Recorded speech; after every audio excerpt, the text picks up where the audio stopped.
giving you the insider takes and the big picture view on the Dogs. This is On the Beat, presented by Ingles, with DawgNation insider Mike Griffith and Cody Chaffins. It is Cody Chaffins and Mike Griffith with you on a Monday. It's On the Beat, presented by Ingles, and we spent all of last week talking about polls. The coaches poll just got released in time for our show last week. Well, this week, the AP's top 25 comes out, and the Georgia Bulldogs a little bit lower. They fall at number 5 in the AP poll. We're, of course, number 4 in the coaches poll. Texas on top of both. Penn State and Ohio State swapped at 2 and 3 in each poll. Clemson jumps ahead of Georgia in this AP poll. First reactions, Mike?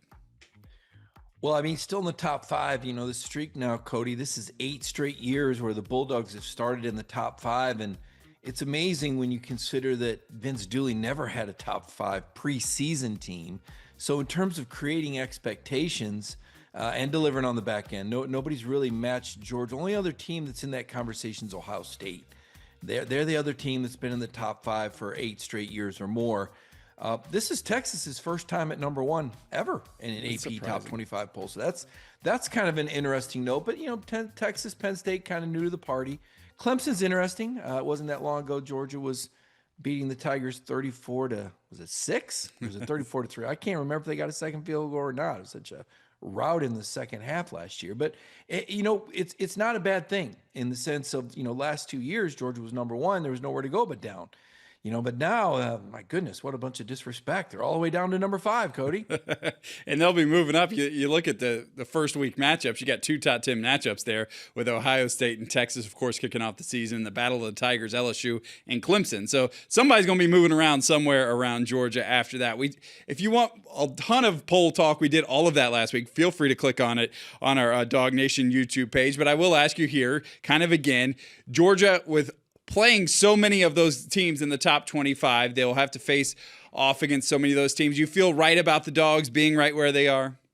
Yeah, I do. And this, even though, ESPN had their All-American team come out today, and the only first team ESPN All-American for Georgia is may not even play in the opener. Brett Thorson, the punter. So they don't know who it's going to be, but obviously they've got faith that Georgia has the horses to get it done again. And why wouldn't you when you consider how Kirby's recruited and how the Dogs put so many guys in the NFL and how they typically finish the season. I mean, it's been a minute since we've finished a season covering Georgia on a quote unquote down note, right? I mean, even when they didn't win the national championship, they, routed Florida State. Most lopsided bowl loss for Florida State, really most lopsided win in bowl history. So the Dogs finished strong. So it's interesting that Georgia has, don't often say this, but an underdog mentality with a preseason top 5 ranking.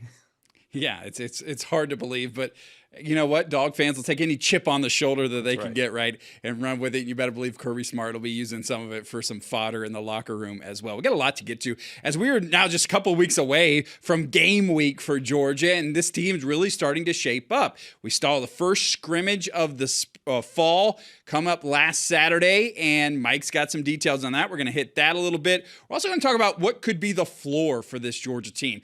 The Braves got me thinking about this because it feels like the Braves have hit the floor on this season that had pretty high expectations. So we're going to talk about that for Georgia. We'll also talk about a big dog in the NFL doing his thing in the NFL preseason. But you know what? Garth Brooks has the song, I Got Friends in Low Places, and that probably, applies to me. But Mike, you got friends in high places because Georgia has their scrimmage, their closed scrimmage last Saturday, where the details will not get leaked until we hear from Kirby Smart tomorrow. Yet you've got connections and you know what happened in that scrimmage, at least secondhand, what we think happened in that scrimmage. And some of those details have really started to round out the picture for this Georgia team, answered some questions that maybe we had preseason. Yeah, you think about it, other than Saturdays, it's all secondhand. It just goes through Kirby, and the head coach is kind of going to tell us what he wants and control the narrative. And I suppose that's the way it's supposed to be. College football, probably the least transparent of all the big time sports, but we do see the Saturdays, and that's when we're all going to get to see for ourselves. So let's start at the top. Let's call out the elephant in the room. The quarterback situation is what it is. Georgia, with a guy who's only started one game, limited experience. The G-Day game, there were some highlights, but some missed throws, and the head coach called Gunner out for decision making. And I think the decision making has improved based on the reports that I got from the people that I spoke to, but still having issues getting the ball in the end zone, Cody. Now, part of this is that you're facing maybe the best defense in the SEC. So, when we say, that Gunner in the offense, first team offense is struggling to get in the end zone, let's remember who's lining up across from them and the very real possibility they won't see a defense that good maybe the rest of the season. So there is a lot to be said for that. And also the time of year. The defense is typically ahead of the offense, and especially when you consider there's so many new receivers that are coming into the program. So consistency, timing, these things are very hard for an offense to get going, especially in this limited amount of time. Now, that said, we've heard that Zachariah Branch is everything he's being paid to be. I mean, he's $1 million guy, and apparently great quickness and elusivity. Dodged KJ Bolden and left KJ, the great KJ, grasping for air. Now, worth mentioning, KJ was all over the field other than that one play. But Branch with some super quicks. This guy's going to be a playmaker. They're going to get the ball to him, and they're going to expect him to make some yards after the catch. So that was really good news. I think the other offensive star that I thought was very interesting, Chauncey Bowens. I thought he looked really good in the spring game as well. We didn't really talk a lot about him in the spring game, probably not as much as we should. But Chauncey, this guy's 225 pounds. This is an NFL prototype size running back here, a guy that maybe can get you short yardage, also break some long ones. So could we see Chauncey Bowens as an emerging star to challenge Nate Frazier for some carries? Nate didn't get a lot of work. He's kind of presumed to be the starter, the front runner. You really don't want to hang him out there that much. But Bowens showing me what he could do.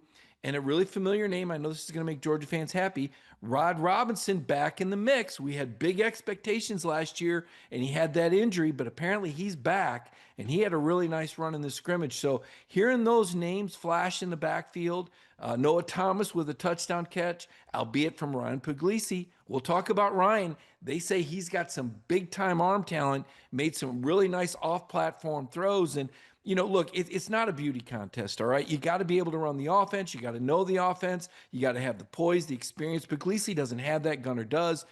But Puglisi probably has more arm talent. Now, that again, you got to know the system, and you got to have the timing, and you got to have the poise. And I don't think Puglisi's there yet, but it's great news to hear that this kid has got this dynamite arm that we've been hearing about, was able to exhibit that. And then finally, Ryan Montgomery. We may not see him this year. I don't know. But this is a guy that was coming off a knee injury his senior season, didn't get to go through spring, looked really good running the offense. Now, again, he wasn't playing against the first team. But when you have a competent guy at number 3, that's got to make Kirby Smart feel good. You want to keep a guy like this in your program. It's good to hear he's back from the knee injury, albeit still wearing the knee brace, but had a nice scramble for a touchdown in that scrimmage. So some names popping up. We knew names would emerge. We didn't know who or when. And of course, tight ends. Before we keep going on here, Jaden Riddell and Lawson Lucky looking like they're supposed to look, and Ethan Barbour, the other freshman tight end, with a couple of really nice catches in this scrimmage. So much right there. I mean, I think about what we do on a Monday after the Marshall game. We're going to have a lot to talk about. I don't know. You'll have as many details on the Marshall game that we will watch. So much coming out. That's why we love having you a part of this team, Mike, because you've got the connections to find out what's really going on with the team. So really good stuff there. I want to start going, maybe through some of those big observations and talking about them. And let's start running backs, because you brought up Chauncey Bowens and Rod Robinson. Bowens is a player who last year Kirby always kept saying good things about. They'd ask him about the running room. He would always include Chauncey Bowens in any answer he had about the running backs and what's going on there. And then Rod Robinson, great to see him back as well. But the other big question for this team this offseason, we're like, hey, you got to build more depth in that running back room, right? They brought in Josh McCray, who, again, was fighting sickness early on, so I'm sure not really up to speed yet for fall practice. But now, all of a sudden, if you can count on Chauncey Bowens, you can count on Rod Robinson. Josh McCray's thrown in there. Bo Walker seems to be a freshman who they can lean on. And then, of course, Nate Frazier, and not to mention Dwight Phillips, who we saw in gadget plays last year. All of a sudden, that room looks a lot deeper than it felt over the summer. Yeah, for sure. There were a lot of injuries. You got to remember last year, they were down to one scholarship running back at one point. And Cash Jones, by the way. Sorry. Oh, my gosh. Cash Jones, too, right?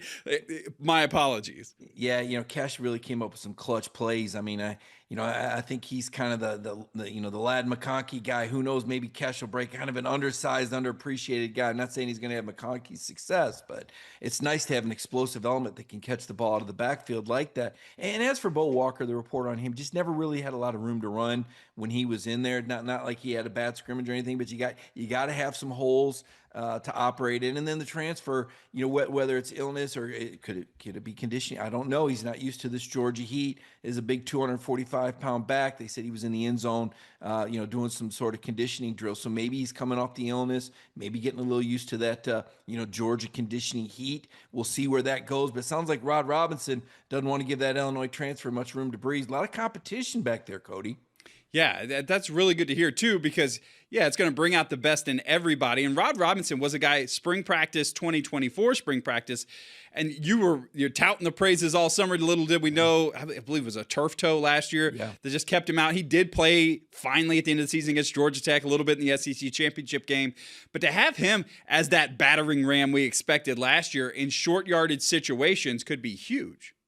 Well, and the report on that was this, now the defensive line, we know about Christian Miller, and apparently he was every bit as dominant as Kirby Smart's wanting to see. Said he had to be a playmaker, and Elijah Griffin, both of those guys flashed. So they were going to make life miserable for the offense, and they did. They made it miserable. But I did hear the offensive line got a push, and they were able to convert in some short yardage situations against that D-line. So that's some really good news, too, because we know there were times last year where Georgia had trouble in those situations to the point we were talking about tush push and creative ways to get short yardage. Sounds like this Georgia offensive line, guys like Micah Morris and Drew Bobo up there giving a strong push on that interior. That's a difference maker. That was another really important element, was that Georgia was able to effectively execute in some short yardage running situations. Kirby Smart will tell us whenever we hear from him this week also, it's like everything when you're practicing against yourself, like that's really good or that's really bad. And it's kind of the both at the same time. Like one side of the ball wins and you kind of worry about the other side and you overreact, swing one way or the other. Now, I don't think Kirby Smart at Georgia is going to be blurring out any quarterbacks who throw interceptions. So like they did up at Tennessee. But you also mentioned both of the transfer wide receivers, which got me excited as well. Zachariah Branch and Noah Thomas. And if I was somebody coming to a Georgia practice, which they never invite me, but if I was one of those folks that got to go, that's where my eyes would go anyway, because these are guys I hadn't seen before. So do you say, are these reports just because people are watching them like, no, they're not watching everybody else? Or do we feel like these guys, at least so far, had been hits out of the portal?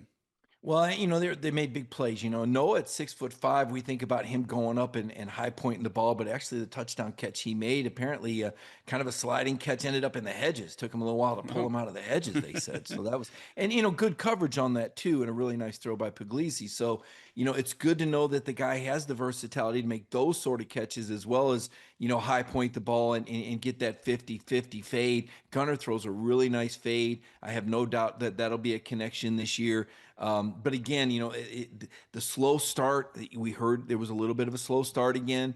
That's hard, and it's a mixed bag because they're going up again. And this defense, they weren't standing out there like, wooden Indians. I mean, these guys were moving around and doing some different things to make it hard. Kirby wants to challenge his guys, because if the practices and the scrimmages are harder than the games, and I have no doubt that Marshall and Austin Peay won't offer as much resistance as Georgia did in the scrimmage, it's going to make it that much easier. It's going to look that much better. So I'm not worried about these opening games. And quite frankly, I think Tennessee's more of a good test than a threat to beat Georgia at this stage.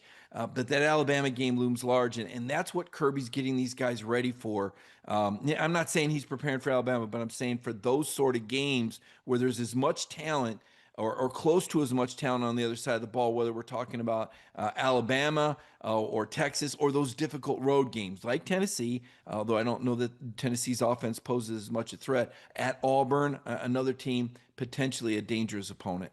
Yeah, and the other thing, I feel like you get into camp a little bit, and both sides have now seen the same offense for weeks at a time. One side's seen the same defense. So I'm sure they're trying to dress it up a little bit just to keep it interesting, because at some point the defense probably does know something that they're going to run out of whatever formation, because they just played against it for 3 weeks in a row. Interesting there. All right, Quarterback wise, you brought up both names, or you brought up three names, Ryan Montgomery as well, but Gunnar Stockton, we heard from Mike Bobo last week. I thought it was really interesting. One of the things that Bobo said was the one critique he had of Gunnar Stockton was, hey, he's got to figure out time. Not everything's a howitzer, I think is what he said, or a cannon. You can't launch every ball at everybody. And I think that's something.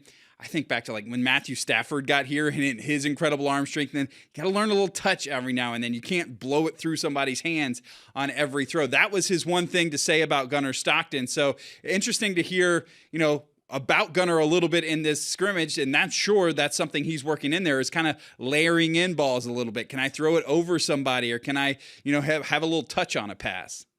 Yeah, and that's where, I say only being 6'1", right? But you're trying to throw over these 6'4", 6'5" guys on the defensive line, and athletic linebackers. They're able to knock these balls down. There was a couple more of those. We remember that was an issue for Stetson early in his career until Munkin was able to design an offense, that freed Stetson up to make some plays. And I think we'll see that from Gunnar as well.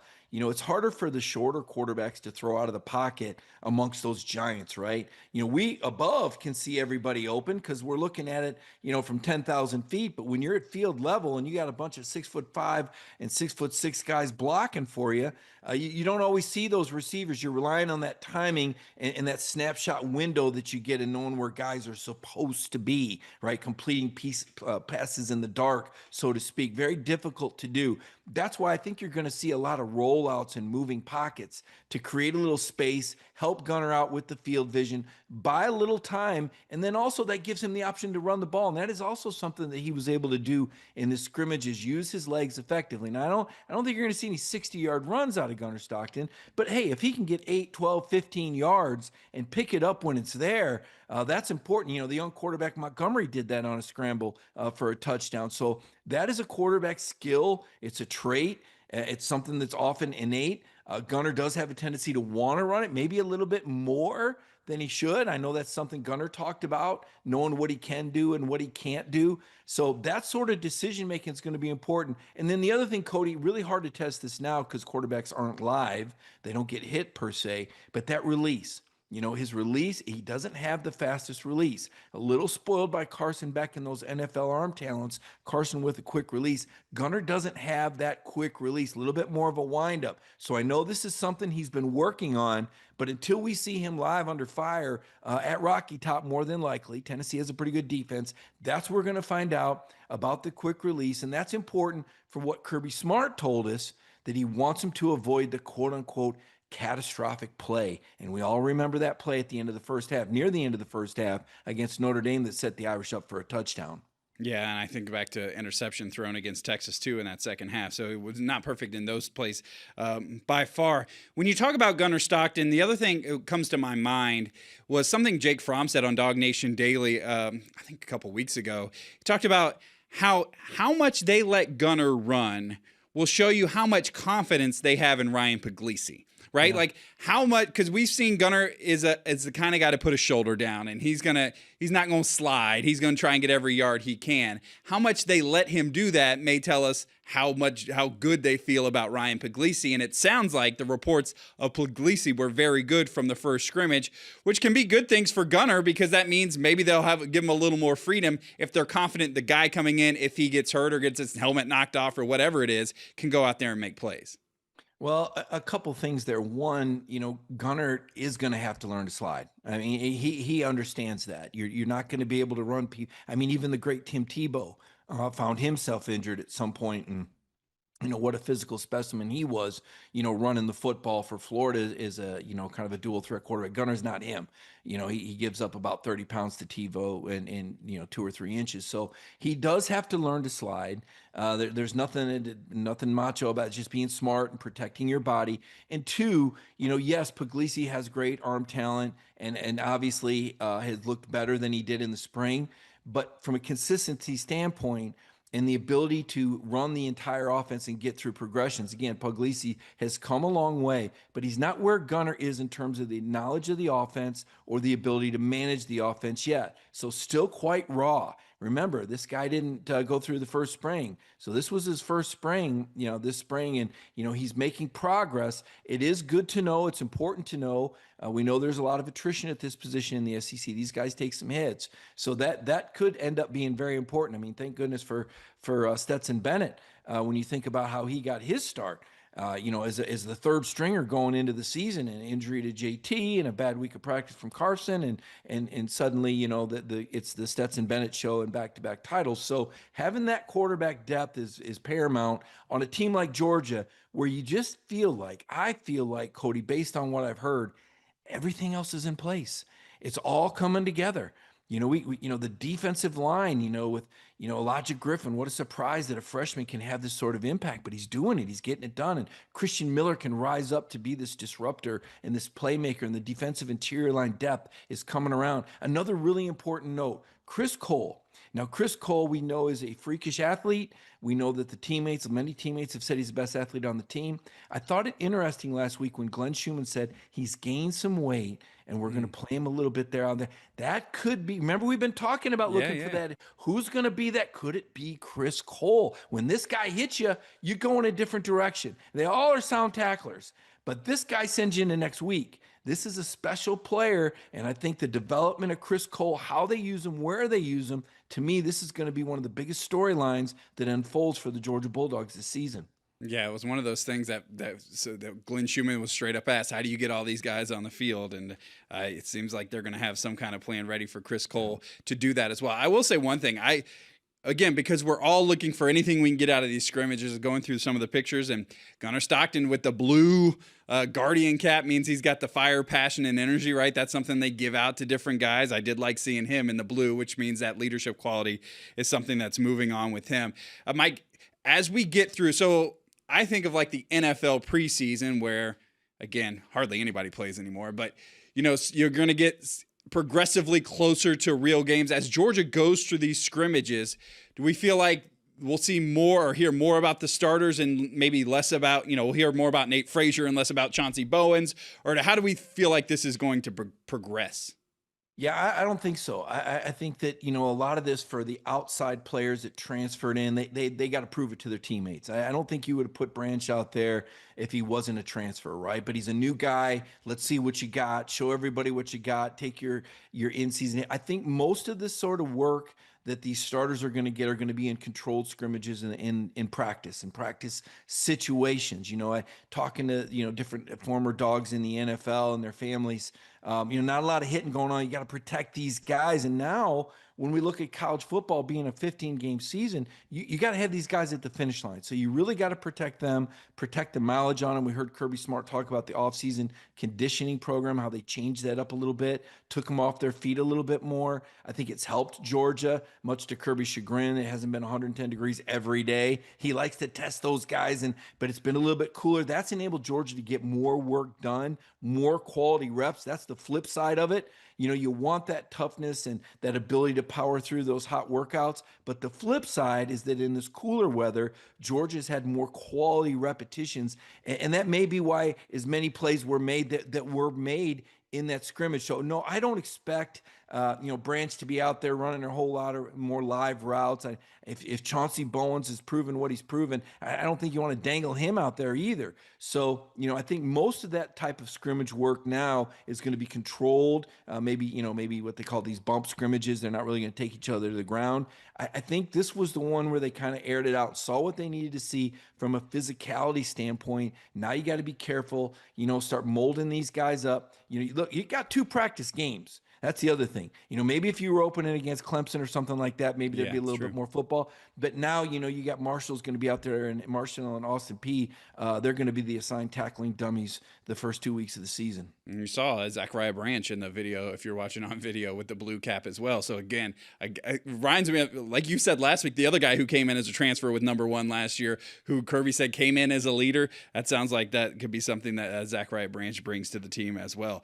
Really good stuff there. We'll hear from Kirby about this scrimmage. He won't give you as many details as Mike Griffith will give you about the Georgia scrimmage. So appreciate you guys being here, and we'll hear from him coming up later this week. All right, coming up, we're going to talk about what could be the floor for this Georgia Bulldog team? We all kind of know Miami and that college football playoff trophy is the ceiling. What could the floor for the Georgia Bulldog team be this year?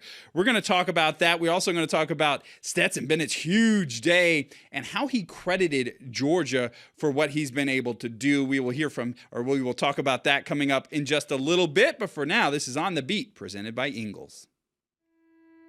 It's time to discover the convenience and time savings of contact-free pickup with Ingalls Curbside. Just visit shop.ingalls-markets.com or download the app. And your Ingalls personal shopper gets to work with specialized training on how to select the freshest items for a pre-scheduled pickup. They'll even text you with updates. You pull up to a designated space and your personal shopper delivers your items right to your vehicle. Fresh, fast, and affordable. It's all in the bag. Ingalls. Low prices. Love the savings. It's Monday night, and it's Ingalls bringing you On the Beat. We love that connection. All right, so I did a local TV spot over the weekend, and one of the questions that folks asked me on that was, hey, Cody, what do you think what's the lowest Georgia could fall this year? And it's one of those things that, as a pessimist and the old Larry Munson in me starts to come out, what could go wrong, and old Lady Luck's not on our side, and all those things. And so you start thinking about what could happen for Georgia, and also the Atlanta Braves, right? Like, they had these expectations of winning a World Series, and boy, they ain't going to make the playoffs this year. So what could that look like for Georgia? And Mike, it was really interesting to me that when we talked about the AP poll coming off the top, you talked about the consistency that Kirby Smart's teams have had since 2017, where they tend to fall. If they fall, it's usually not out of the top 10 at the end of the year. So I'll give you my answer in just a minute. I'm curious for you, when you think about the floor for this Georgia team, if you lose a one-score game here and there, things don't go right, where could that be for Georgia this season? Yeah, you look at Texas and Alabama, I think are the two teams when I think from a talent standpoint that they can match Georgia, right? Where Georgia maybe has to win the game and simply not lose it, right? You get the feeling that this Georgia team with this defense and these playmakers, you almost feel like the quarterback position, just, hey, don't lose it. Make the plays you're supposed to make. Avoid the catastrophic mistakes. We've already heard Kirby and Mike Bobo say that this offense is going to run through the ground game. Now, injuries can always happen and affect this. Yes. So, we're speaking about this as if it's in a vacuum and there's no injuries. And you also have to account for the other teams in the SEC. This is different now. You've got a record 10 SEC teams in the preseason top 25. Last year, there were 9. And we saw that depth play out with some 3-loss teams that probably belonged in the playoffs: South Carolina, Ole Miss, and Alabama. I would say all 3 of those teams were better than Indiana and SMU. But last year was what it was. I digress. So because of the talent in the SEC, because of the difficulty of the road schedule in the SEC, even though I'm very confident about that Tennessee game, Tennessee has a very good defense. And if Georgia were to get themselves in trouble early, there is the potential. And also, Georgia's won 8 in a row in this series now. The longest either team's won in a row is 9. So you've got kind of like that roulette wheel that keeps coming up red. And, sometimes the odds just – but I like Georgia. I want to be clear. I like Georgia in that game. I'm very confident that Georgia will win that game. But it is a road game in the SEC. It is Gunnar Stockton's first start on the road in the SEC, first start in any road environment. He's played neutral site games. So – you look at that game and you go, it would be a bad day, something crazy, say it was just a wild upset in Tennessee, wins that game. Alabama, to me, that's a 50-50 game, right? I think Alabama's got a lot of talent. We know about Georgia's struggles against the Crimson Tide. They've got 2 premium receivers coming back that have thrown and caught with this quarterback for more than a year. Gunnar doesn't have that continuity. Alabama with 4 returning offensive line starters. Georgia with 4 new ones. So that's a 50-50 game. Texas, obviously, they have a bye week. And they have Arch Manning, who is, I know people are tired of hearing it. Listen, I know you're out there. We're going to read the comments. You say he hasn't done anything. I'm telling you, buy in on Arch Manning. This guy is not going to be Texas's problem if they have a problem. This guy is super talented. That's why Georgia wanted him so bad. So Texas and Alabama, those are 2 50-50 games, road games at Tennessee and crazy Auburn. Who knows? Do they make the playoffs or does their coach get fired by the end of the year? I don't know. And Florida, if DJ Lagway's healthy, the last time he was healthy against Georgia and he left the field, they were beating the Dogs. Now, remember, he left that game and Georgia came back and won, but this is a guy they believe in. It's more than just his talent. It's his leadership. He's one of those kind of guys. If Legway stays healthy, that becomes a 50-50 game. All that said, I'm not going to say 5 losses. No way. No way. 4. Tops. 5. Worst case scenario. Worst case scenario, Cody, to me. Worst case, 4 losses. Worst case. And if you're a Dog fan, like, what a place to be, right? Like, you're not falling in, missing a bowl game. Like, 4 losses. And I came up with the same number and kind of along that same logic, because for me, it was, again, worst case scenario. Georgia favored, I believe, in every game. There's, at least for right now, every game this season. So getting all those games at home. But you talk about the big home games this year, Texas, Alabama, Ole Miss. If things went sideways, could you lose 2 of those games? Yeah, you could lose 2 of those games. You talk about the 2 road games, true road games in the SEC, at Auburn, at Tennessee. I think back to Georgia's first SEC road test a year ago. That was Kentucky, and you could have lost that game. You won by 1 point. That was a game that I was at times worried about the folks storming the field there. So that was playing on the road in the SEC. Kirby Smart will tell you 45,000 times how tough that is. So could you lose one of those? You could. That would be 3 losses. And then the Georgia Tech game, again, you probably should have lost last year. End up winning that game in overtime. But Georgia Tech and Florida, those neutral site games this year, I kind of put those in the same category. Could they lose one of those? They could. So that would be at worst. Again, 4 losses is where I came there. So I do feel like the floor is very high for Georgia. And, you talk about the 3-loss teams barely missing the playoffs a year ago. I think Georgia will get credit for playing a tough schedule again this year. If those are their losses, you got to have them to the right teams ranked at the right moment, I guess. But I do think the playoffs, it's at that point at 8-4. If that's the lowest, then it is playoffs or bust, at least for this Georgia team. Would you agree? Oh, for sure. And let's remember, Vanderbilt beat Alabama the week after the Crimson Tide beat Georgia, just to show you the level of parity in this league and the dangers of the SEC road games. I didn't even think about Ole Miss, Cody, but now that you mention it, I mean, Lane Kiffin, they bring back, I think, 45% of that defensive production. I think the good news is I don't think it's on the front end where they give Georgia trouble. I just don't think Lane Kiffin's going to outcoach Kirby Smart. I don't think Lane's tricks work. I think Kirby knows Lane pretty well. He's got an understanding. Now Georgia Tech, that's interesting. I was going to say there's probably some Georgia Tech fans out there, both of them. Just kidding. that are saying, hey, that was a 1-point game. And Haynes King is back, and we still have this offensive coordinator. Y'all think you should hire?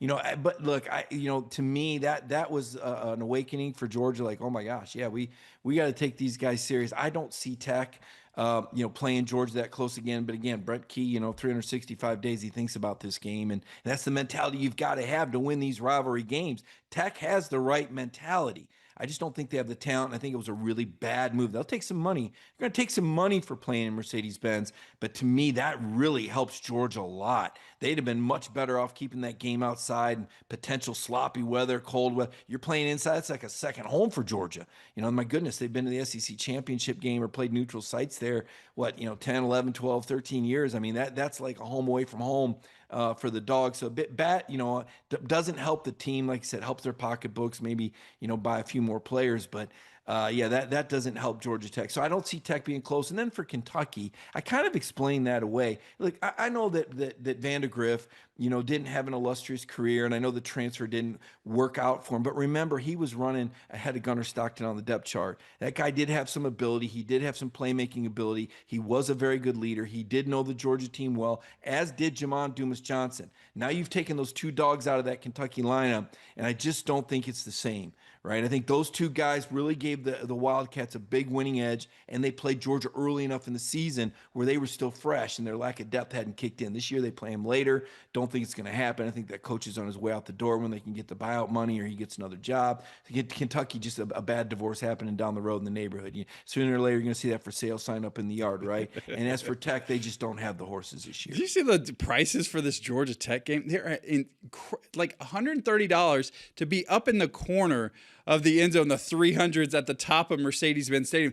It is insane. I think the sticker shock for a lot of folks out there, Georgia fans who are thinking, usually you can get into Bobby Dodd for like $50, and now it's like, You want me to pay $120 to watch Georgia and Georgia Tech in a game Georgia, again, should win? And especially if you're thinking, if Georgia's season goes the way it should, you're going to be back in Mercedes-Benz the next week.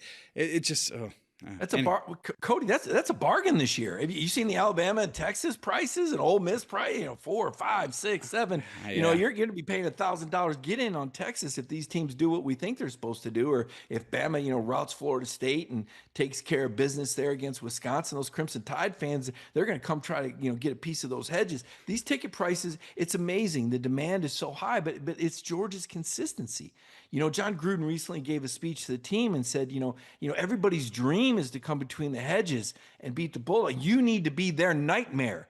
You guys need to be their nightmare. Everybody wants to beat Kirby Smart. Everybody wants to win at Georgia. This winning streak's at 31 games. It'll be at 33, the longest streak in SEC history, the longest active streak in college football. I mean, Georgia right now, still the premium. They may not be number one.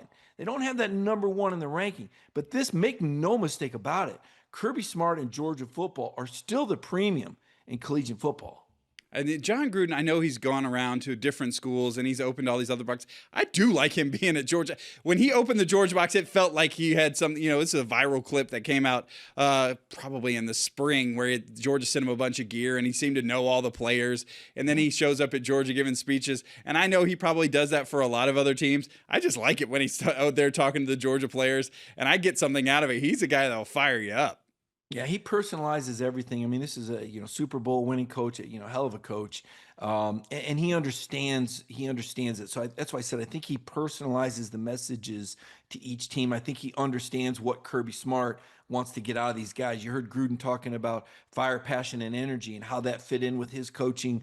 These are the guys that they're looking for in the NFL, letting these guys know, hey, this is more than just being rah and go team. This is going to get you drafted and this is going to help you make an NFL roster. And then, him talking about the nightmare and, reminding these kids, hey, you guys are the standards. Now, Cody, a lot of these guys, let's face it, they've been riding the coattails for a while. We just saw 13 guys go out the door in the NFL draft, and Carson Beck take his Lamborghini down to Miami. So there's a lot of talent that's gone out the door, and a lot of these guys that haven't done it yet. Now, what I love about this is Kirby's gone glass half full on it. Now, in the spring, it's hard to believe this team we're seeing now is the same when he was talking about in the spring, that everybody's out of shape and nobody knows how to be coached.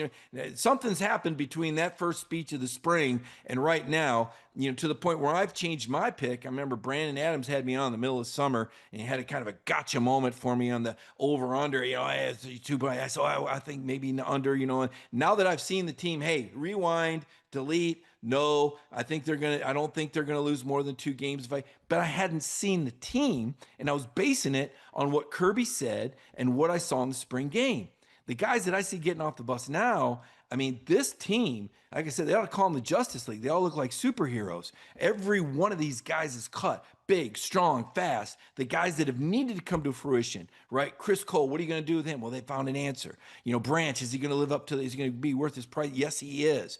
Can a star running back emerge? Frazier with the fumble problems. Robinson. Okay, here comes Chauncey Bowens, right? Stockton, is he going to eliminate the catastrophic mistakes? So far, so good. Struggled to get in the end zone, but didn't make any really bad mistakes, right? And Puglisi, do you have the backup? Do you have the plan B if you need it, like you said, for a half of a game? Or maybe if Stockton goes down, do you still have a guy? Yes, Puglisi, showing the arm talent, off-platform throws, rolling to his left, firing back across the field accurately. This is what you sign these guys for, and it's all come to fruition. That's what needed to happen, and so far at least, again, based on Observer reports, so far at least, that is what is happening. More work to be done, but 2 more practice games ahead. Yeah, the blue chip ratio is high as it's ever been at Georgia, so it makes sense. The guys getting off the bus look really, really good, and it has been interesting to hear Kirby Smart and Mike Bobo kind of echo this. These young guys are giving us energy, right, and making us excited because they're excited to be here, and they're not the guys that have just kind of been there, done that a little bit. Everything's bright and new for them. Kirby and Mike Bobo said both got them excited about this season. So, all right, let me interject this real quick, Cody. The last time Georgia started this slow, all the way down at number 5, way down there at number 5, was 2021. And we know what happened after that. That is an incredible segue, my friend, because we're going to talk about our friend the mailman from Blackshear, Georgia in just a moment. Before we do that, we talked about the incredible road atmosphere the Dogs can expect at Neyland Stadium this year as they go up on September 13th. Well, right before that game, you will want to be with us, Dog Nation. We've got our Dog Nation invasion planned on the Tennessee River. It's going to be an incredible event. Did it a couple of years ago. Georgia came out and blew doors against Tennessee. So can we do it again? Get that Vol Navy all up in arms and worried. You see what the scene was last time as Mike and Kaylee were there live on the boat on Dog Nation. You don't want to be watching it on YouTube. You want to be there with your Bulldog brethren. We will have the food and drink taken care of as you get on the boat with us. We also have an incredible t-shirt, but this one's limited. This one says Sink Rocky Top. I think it's actually going to be a red shirt, which I'm going to like even better. I think the folks want to wear red as they go in there with all that orange. I think it's a checkerboard game for Tennessee, the Georgia-Tennessee game this year. So first 125 people to get tickets are going to get that t-shirt. I can tell you we have sold a lot of tickets so far, so hop in there now. If you want to be a part of the Dog Nation invasion on the Tennessee River, sign up DawgNation.com/tailgate and get on there. Get your tickets. As like I said, everybody else is going to be sitting in a parking lot somewhere trying to get their charcoal to light, and you're going to be rolling up and down the Tennessee River. That's the way to do this game. You've been to Tennessee many times. You've never been to Tennessee like this. So Dog Nation invasion. You don't even have to go in the game if you don't want to. You just go and do this, which sounds pretty cool as well. But Dog Nation invasion, first 125, getting that t-shirt, DawgNation.com/tailgate to get on the boat with Mike and me. All right, Mike, NFL preseason. We talk a lot about the Dogs in the NFL and looking forward and the combine and looking who's going to do. Well, we've seen a couple weeks of preseason. We did see something terrible, and Dan Jackson out for the year for the Lions. We were kind of excited for him and what Dirty Dan can do at the next level. And then we got another highlight this past weekend as Stetson Bennett gets the start for the Rams, plays the entire game for the Rams. You, of course, have Matthew Stafford out with an injury there. They didn't want to play Jimmy Garoppolo, who's expected to be the number 2 guy. And Stetson goes out there and gets the win for the Rams, 188 yards, 2 touchdowns, did throw a pick, but he feels right at home at SoFi Stadium, which to Dog fans is no surprise. Yeah, no doubt. You know, Stetson's come a long way, and he needed to. He's in year 3 of the 4-year rookie deal. It's kind of make or break time for Stetson Bennett. And, you know, to his credit, you see that picture there. Stetson's beefed up. You know, Stetson has gotten bigger, stronger, faster. You know, pretty well documented his first year in the NFL, a bit of a wash, had some personal things to take care of. Year 2 on the practice squad all year. He's yet to play in a regular season game. I think you're going to see that broken this year. I think Stetson Bennett will play. That's one of my predictions. I think he will play in a regular season game. Now that he's got this offense down, because it is different, right? You're operating in the pocket more often. The game's moving faster. The windows are a little bit tighter, but Stetson's caught up, you know, and this happened at Georgia too. He didn't come right out gunning. He was a backup, you know, and then he transferred out to junior college. Then he came back just as kind of an emergency plan for Jake Fromm after, you know, Justin Fields decided to go to Ohio State. You know, and then the injuries take place. 2020, you see a slow start from Dwan Mathis. You know, Stetson comes in, plays really well, injured against Florida. Here comes JT. Now JT's the guy of the future, so we think. And then JT's hurt, Beck's not ready, and Stetson's ready to go. He was matured to the college game and ready for, and now it looks like in year 3, Stetson Bennett is ready to go. Now, 16 to 24 for 188 and 2 touchdowns and 1 pick, that doesn't sound like much. But when you look at last year, and even the year before that in the preseason, this was a guy that was throwing like 8 or 9 picks and only 2 or 3. The touchdown interception ratio wasn't there. And there was problems. You can't do that in the NFL. There wasn't a number 1 defense on the other side of the ball to get that second and third chance. And he's eliminated mistakes. When Sean McVay says awesome, Sean McVay says awesome, that is one heck of a compliment, and it tells you everything. And he said Stetson was engaged and present on the field. That tells you everything. Stetson Bennett is dialed into this offense. He is ready for his opportunity. And nobody's rooting against Matt Stafford. Just be clear. Matthew Stafford's a Hall of Famer. He's a former Georgia Bulldog. You know, he's a pro's pro. And he had an epidural in his back. And he's doing, okay, you hope he gets through the air. Everyone hopes for the best for Matthew Stafford. Plan B, Garoppolo, This is a veteran guy, but what does he really give you extra? He couldn't get it done as a starter. He's fallen to these ranks. How ready is he? We know this. We know that if Stetson Bennett gets his opportunity, Cody, there's a lot of things and a lot of juice and a lot of electricity that he can do that's very unique to him. That's a very unique skill set, but you can't put the cart before the horse. You got to be able to run the offense first. You got to avoid the catastrophic mistakes. You got to make the plays you're supposed to make. You got to be consistent. You got to be present. Okay, check. Could we see the extra from Stetson Bennett in the NFL at some point this year? I say at some point, I think you're going to see it. You have a whole bunch of dogs barking for Stetson Bennett as well. It was interesting. I went back and listened to his post-game press conference just to kind of hear what he was talking about. He talked about how he's more mature now, obviously, than he's ever been. He also they asked him about Kirby Smart, what he taught you, and he used the old line, keep chopping wood. I just got to keep chopping wood, which is true. It's just funny to hear it on that level. They asked him, what'd you learn from your journey at Georgia? He said, things are going to zig and zag, but I'll eventually get there. And I think that's the thing for Stetson Bennett as well. And he also said, you know what? They asked him, how about this game? It's got to go fast for you, right? He said, I played against some pretty good NFL talent at Georgia. They were absolute animals, and I got some experience against them. So he's still giving a lot of credit to what happened in Athens and giving that, reason for where he is right now. So our dream matchup, are we waiting for the Rams to play the Ravens and Monken to be over there and Stetson to be isolated in the open field with Malachi Starks and see what happens? I mean, you never know. There's so many Georgia players, and Malachi off to a very good start, by the way. So many Georgia players now. And we talk about the Philly Dogs and winning the Super Bowl with guys like Nolan Smith and Jalen Carter, Jordan Davis, Nakobe Dean, Keely Ringo. Let me take a deep breath here. Azeez Ojulari now, they keep adding Dogs to the Eagles. They've kind of figured this thing out. These guys are pretty good, right? But you're seeing that on other teams now too. The Raiders, I saw they added Eric Stokes to go with Brock Bowers and Zamir White. Little Georgia flavor starting to cook up there. I kind of like that. Green Bay Packers, they got their Georgia guys. Javon Bullard, right? You got the linebacker there as well. So Warren a lot Dixon up there, I think. Yeah, a lot of Georgia. I saw Nazir Stackhouse flashing the other. Everywhere you look, these numbers are adding up with Kirby stacking these NFL draft classes, double-digit draft classes. 15, obviously, an NFL record, but 13 last year. That was an off year. It felt like an off year. They only had 13 guys. And Dan Jackson didn't even go to the combine, and he gets drafted ahead of Quinn Ewers. So great thing. Right now, that's why right now I'm not panicking. They're saying, well, who's going to go in the first round from Georgia this year? And there's only 2 guys in the top 100. I was okay, 2 guys in the top 100. Sure. By the end of the year, it'll be interesting to see if Dogs can produce another double-digit number of draft picks. But to your point, the Stetson Bennett news is exciting. It's a testament to Stetson. I know a lot of Georgia fans feel good about that. Listen, everybody goes through adversity.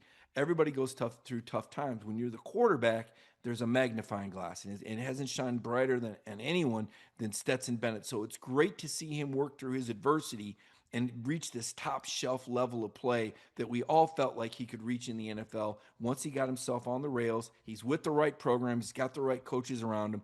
So good news for Stetson Bennett, good news for Georgia fans. It's really interesting, too. I'll kind of wrap it up with this, that Stetson and the Rams are playing against the Dallas Cowboys, who've got a brand new coach this year, and Brian Schottenheimer, our old friend, who was the OC at Georgia 2 years before Stetson got to Athens as well, former OC under Mark Richt. So Brian Schottenheimer, a name from the past. Side note for you. I can't remember, and thankfully I can't remember the name of the poor Georgia football player that got in the way of the referee. What game? I'm trying to remember what game that was where it got in the way of the referee and Georgia had a penalty called on him. What game was that, Cody? Mr. Parker Jones. All right. Well, guess what? CeeDee Lamb was in the way, and he got plowed. I saw that. So now this guy is no longer the most notable guy to get plowed by a referee and get a penalty. Even CeeDee Lamb, the great wide. So this happens, people, even to the best of them. So Parker, if you're out there somewhere, you're off the hook, man. CeeDee Lamb's that guy now. It can happen to anybody, anytime, anywhere. Yes, that is the best news Parker Jones got all year was that CeeDee Lamb. And CeeDee caught it, right? He got hit in the back. Boy, that might put him on the DL? The practice squad for a few days, right? The injured squad, getting rehab there. Good stuff there, Mike. All right, so much good stuff. We usually do boots on the ground. Today it was ears to the ground as Mike finds out what's going on in Athens. That will continue to be the case as we inch closer and closer to Georgia and Marshall kicking off the season. Mike, I'm so glad you got friends in high places. Well, I'll tell you what, this is going to be my 8th year covering Georgia, and I'll tell you, Cody, this has been it's been an amazing run for Georgia, and certainly I couldn't be more pleased to be where I'm sitting. I mean, I've seen some great football, right? I saw an undefeated '93 Auburn team was my beat, a '98 Tennessee team that went undefeated and won a national title, a Michigan State Rose Bowl team going back for the first time to beat Michigan 7 out of 8 years. Right time, right place, but boy, I just don't think I'm ever going to top this one. I mean, back-to-back national championships, this run of top 5 finishes, Kirby Smart with his SEC. I mean, this is as good as it gets. This is as good as it gets in college football. And this thing we're doing on the Tennessee River, let me tell you, man, I worked up there a long time. They are not happy about this. The last time we did this, they said they were going to blockade the river with the Val Navy boats. I don't know if they're going to try to do that again. I think we'd probably try to steam right through them. I make national news, 2 boats colliding.